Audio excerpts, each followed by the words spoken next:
மரண அறிவித்தல். யாழ்ப்பாணம் கோப்பாயை பிறப்பிடமாகவும் கனடாவை வசிப்பிடமாகவும் கொண்ட தயாளன் காங்கேசு அவர்கள் 7/2/2026 சனிக்கிழமையன்று காலமானார். அண்ணா சிலோன் தியேட்டர்ஸ் உரிமையாளர் காலம் சென்ற காங்கேசு அவர்களின் மூத்த புதல்வரும் டேவினா டிரான்ஸ்போர்ட் உரிமையாளரும் ஆவார். அன்னாரின் இறுதிக்கிரியைகள் பற்றிய விவரம் பின்னர் அறிவிக்கப்படும். இவ்வறிவித்தலை உற்றார், உறவினர், நண்பர்கள் அனைவரும் ஏற்றுக்கொள்ளுமாறு கேட்டுக்கொள்ளப்படுகின்றீர்கள்.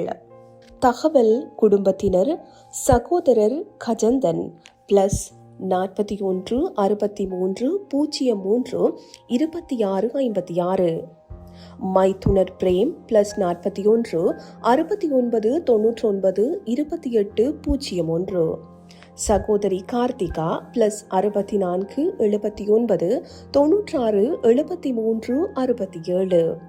மரண அறிவித்தல் கேட்டீர்கள்.